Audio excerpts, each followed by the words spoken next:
welcome again to another edition of the High Rollers League 2011 Weekly Podcast with the Commissioners. I'm your host, Kyle Moorfield, co-commissioner of the High Rollers League. Alongside me, as always, the Commissioner of the High Rollers League, Aaron Smith. What up, y'all? Let's go straight into it. A Week 1 recap. We had games, we had a couple trades. Tell me about the Bahika trade. Well, he could pull off a trade with Oklahoma this week to start off before the games kicked off. I think he got taken a little bit on that trade. He got broke into the league real well. However, he did pull a secondary trade with me when the game started. They helped his team out. He acquired 2 quarterbacks. In the first trade, he got Chris Johnson. That's what he wanted. That's why he pulled the deal. The second trade he did with me, he got 2 quarterbacks. Worked out good for him. Well, didn't work out good for him in Week 1 with Chris Johnson, stat-wise. But like Bahika said on the message board, he never loses Week 1, and he didn't lose this year. He sure didn't. We'll move right on to the high score of Week 1. The games were played. Can't Wait made a hell of a comeback. Got high score of the week, 221.2. Congratulations. Congratulations, man. Told me today it was his first time in three to 4 years of playing in the league he's ever been high scorer, so he's stoked about it. Congratulations. Not stoked, and flushed down the toilet with the toilet bowl award. Show us your TDs. Show us your TDs. Low score 132.8. Not good. Not good at all. The week's MVP was Tom Brady at 54.5. High scores this week for a lot of teams. 5 of them over 200 points. 5 of them to 200 points. It's a lot of scoring, and I'm going to move right on into my weekly win. I got my crown on, y'all, represented because I'm the king of the picks. We got a little side action here. He's got to give me a little cash because cash is king. $20 a week. Commissioner picks. I won. I had 7 wins, 5 losses. 2 losses were my own. He had 3 wins, 9 losses. $20. The cash is king. That's my gas money. Represent. Yeah, embarrassing. Only 3 and 9. Looking for a better week this week. So let's hop right into it. Week 2 picks. Week 2 Way to get me back on the back in the winning ways. Hope to get that crown back and my $20. We'll start off in the NFC. The Crushes versus Munchin on Bunchin. I'm picking Munchin on Bunchin. Tom Brady, AP, Greg Jennings, Marshall, Wayne. He's going to win. Too much to handle. One of these teams has to get the first win. Hate to do it. I said last week maybe their only win of the season. I'm going to choose Munchin on Bunchin. Tom Brady's too much. Injuries are killing Crushers right now. Killing them. Appreciate You versus Riverboat Gamblers. Appreciate You talks a lot of smack on the message board. He's begging somebody to get their head in the game and talk smack with them. I'm rolling with Riverboat. Rivers against New England. Turner against Philly. Better receiver matchups. He's going to win right away. Fitz, appreciate you. Always a good September. Did me well Week 1. Aaron Rodgers is on his team. I'm going to go with him Week 2. Can't lose with the Rodgers. You know, you'd think not. Febreze versus More Gooder. Febreze gets another win. He's going to beat More Gooder. They got about equal running backs. However, I like Febreze's quarterbacks better with Breeze. And his receivers are definitely better. Deshaun Jackson, Johnson, Wes Welker showing with the 99-yard touchdown that he's a game breaker. Love Febreze's wide receivers. I just don't think More Gooder's team's good enough. Going with Febreze. We'll move right along to P&L versus Hardcore. P&L. I heard last week they had a high entry fee, and they're defending champs and all this, but they did get spanked last week. They're going to get spanked again this week. Hardcore's got better quarterbacks. Even though I don't like the MJD matchup against the Jets, I think he's going to get it. Double digits, all his running backs. He can platoon them, so he's going to win. Hardcore. I think Hardcore does have the better players. I think Power and Light just kind of, middle of the road, average type of guys this year. Average guys? That's the champ. Until they show me otherwise, I'm going with Hardcore now. Looks like the champ's getting beat. Let's go right into the AFC. Hustle, loyalty, and respect. This guy versus Oklahoma. This guy's got to represent this week. This is a big divisional matchup. I'm picking me to win, of course. Oklahoma, good team. We're going to be close. Oklahoma, I think he's got a question of running back and receiver. You traded for Schaub. I did. So I'm going to go with you. I think you got the better quarterbacks. So I'm going to choose HLR this week. HLR. Didn't do me well last week, but I'm going to stick with him this week. Didn't Give do me one me well shot. either. Yeah. Walmart versus Colossal Connection. Walmart Grieger's going to represent this week. Aaron Rodgers, Stafford against the lousy Chiefs.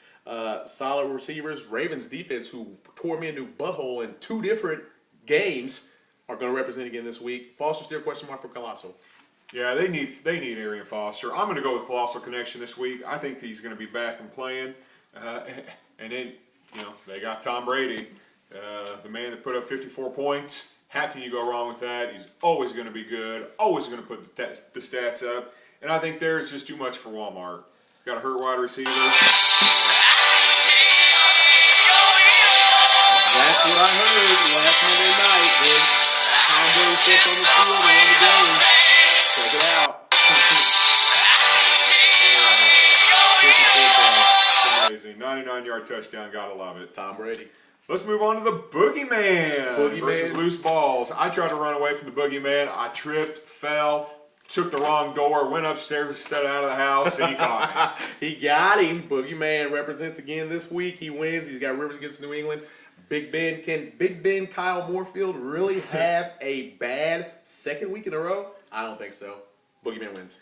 I'm going to take loose balls in this one. I don't really probably just sour grapes from Boogeyman. They say the Boogeyman never dies. I'm the person that waits till the end of the movie hoping he does. You're really taking loose balls? Bradford, question mark, MJD against the Jets, and Steven Jackson And if out? Fitzpatrick can pull in good, any half a performance he had against the Chiefs. I like AP, MJD. Got a text message from General Manager Brad Blackburn from the Boogeyman. Quote, I haven't even looked at it. Talking about his matchup with loose balls. So I don't think his head's quite in the game. I think he got maybe took a little too much just getting that first win. He thinks he can coast now. Boogeyman, come on now. You got to step it up. Let's go. Great matchup here. Cassius King versus Bohica. Bohica's said he never loses week 1. I'm saying he's not going to lose week 2 either. I think that he traded to get quarterbacks to Bears team. Chris Johnson will be a factor. Kyle's got a little bit of shaky quarterback situation. He's going to try to manage it. Cam Newton's the man for him. He's got better receivers, definitely. This is going to be a close matchup. Rolling with Bohica, though. I'm definitely going to have to watch the quarterback situation. I'm going to go with Cassius King. Bohica made some bad trades that I didn't like, so I'm going with my teams this week. Don't think I'm going to start out 0-2. Wow. Let's move into the XFL division. Oliver County Ninjas, that's you, versus Mean Machine. Well, Mean Machine got on the message board and posted his little blog. I'm going to get on there after we finish this podcast and let him know that I'm the man to beat. Come and get some from Oliver County. I'm going to take him down this week. That's the only thing I can tell you. This is the first time I'm going to go against one of your teams. I think your second quarterback's a little weak. Second running back's probably a little weak. You do have some good receivers, but I'm going to go with Mean Machine in this matchup. I think he's going to take it. I'm going to get a little dirty with Sanchez this week. Uh-oh. Well, let's move on to the next one. Team Thompson versus Can't Wait. Can't wait. I messed up last week. My apologies. I discounted your team. You came back. Brady came back. Showed that 80 points ain't a deficit big enough for you to lose. So can't wait. I'm going with you. You got the Lions against the Chiefs. Play them. That's a definite. Team Thompson, questionable running back. I don't like his wide receivers one bit. Can't Wait. Got Brady, which I love. Need Arian Foster to really solidify that team. If he comes back this week, might be a blowout. Either way, I still got Can't Wait to win this one. However, Thompson does have Rivers and Stafford. They did represent against me last week, so it could happen this week. I'm still going with Can't Wait. AA-12 versus Lavar's Legends. AA-12 was called a ugly fat girl you want to take home later on tonight. Last week, I think she turned into a dime piece because they won. They're representing again this week. Breeze, I don't know if he's going to play Cam. I'm definitely going with A-12. AP solid, receiver solid. They're going to be Lavar. AA-12 was, like waking up after a drunken bender and rolling over, and the girl actually looks pretty good. Breeze and AP, I think he's going to go ahead and take this one over Lavar's Legends. I got AA-12. AA-12. Let's finish the Week 2 picks with Team Justice versus Show Us Your TDs. Team Justice is going to put the smackdown on Show Us Your TDs this week. They're going to bring them to Justice. They got better receivers. Big Ben's not going to have 2 weeks in a row, right, Big Ben? But, no. Justice wins. Ryan is not going to have a bad week. Better receivers. They win. Run away. I'm going to go with Show Us Your TDs on this one. I think Team Justice has middle-of-the-road quarterbacks. Best player on their entire team is probably going to be Wes Welker. It's not a way I like to see it.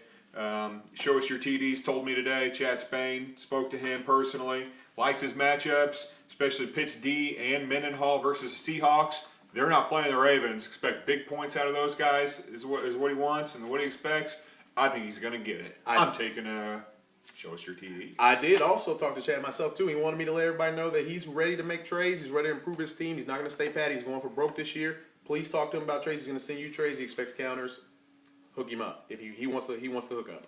Well, we'll see if I can do better in Week 2. Maybe bring this up, back to an even matchup as far as the weekly picks go. If I can get that crown back and my $20. I need another 20. But in speaking, let's move on to some other thoughts now. Week 1's in the book. We're going into Week 2. The season's chugging along here. What do you think about the trash talk? Fitz is begging somebody to get involved with him, and nobody's taking the bait. Appreciate you, Fitz. Is getting involved. It's getting on the message board. He's talking big smack. He's sending text smack. I like it. Keep it going, Fitz. Somebody's going to get on, get a sack of them and holla at you. But keep it going, Fitz. I'm going to get on there and talk some shit if I can start winning. If history repeats itself, Fitz will have a great September, and that's about the only thing that's going to be great for his season. 5-0, 4-0, 5-0. He's going to start out strong, and then he's going to fall off a cliff. Yeah. And that's maybe what everybody's waiting for, and then they're gonna jump on him like a pack of dogs. Which is really weak. Yeah, get in there talking now. Fitz, I like it. You always come hard, you come strong, and you come early. Keep it going. Trade offers has been, there's trade offers going around. You've only got a certain amount of time to get these trades, made. Everybody kind of wants to see what they got before they trade, but trade offers are going out there. Any information or any? I see a lot of trade offers. I see a lot of trade offers going out there. Everybody needs to look at it, evaluate it. I'm telling you right now, I've been playing fantasy football a long time. Leagues aren't won from the draft and pickups. You can make all the pickups you want, and you can have the best draft possible, but people are going to change their team around. You need to make trades to improve your team to be able to compete and win this league. The highest I've ever seen a team that didn't trade finish was 4th. Yeah, you got to make a trade. Every Super Bowl winner in this league for 5-6 years has made a blockbuster deal at some point this season. He trades, but you got to keep that dialogue open. That's what somebody knows what you want. They may not be able to give you to this week, but after they lose another week, they may be knocking on your door Monday morning. That's so right. They know you're interested in trades. They know what you're willing to give up. That dialogue's been open. That line of communication has been set. It's just paving the road for that later down the road. Don't be scared to get beat either. Like Bohica did. He said he made a trade, but he got the player he wanted. He wasn't sure about it, so he made another one, fixed that first one. He still got all the players he wanted. We'd like to take some, ideas from you guys, incorporate in this podcast. Unfortunately, there is a time limit we got to keep these things too, so we want to be able to incorporate every idea that you guys had. But if you have anything for the commissioner or the co-commissioner, send us a text or an email or post a message on the message board. We'll try to do our best, but we do have some new things to come in the following weeks. Tell them about it. Going forward, we're going to try to set up a start and set, kind of like the real football analysts do. Our opinions on players, not the quarterbacks that everybody has, but the players that are can be found in the free agent pool or deeper on somebody's bench that you may want to try to trade for, pick up. Just our opinions. You don't have to go with it. We're going to try to do that. We're going to try to take some phone calls on live while we're doing this podcast, even text messages, read them. We're going to open up the time. So, that's just something to look forward to. We're looking to expand this thing. We're going to be doing it all year long, and we want to make sure it's going to be cool, and you want to be attentive to it. Yeah. We like to keep it, the weekly podcast going. Just any ideas, shoot us that directly. So that's going to be it for week 2, the weekly podcast with the commissioners. This is the High Rollers League 2011. Hope you're having fun. Stay with it, and good luck in week 2. Week 2.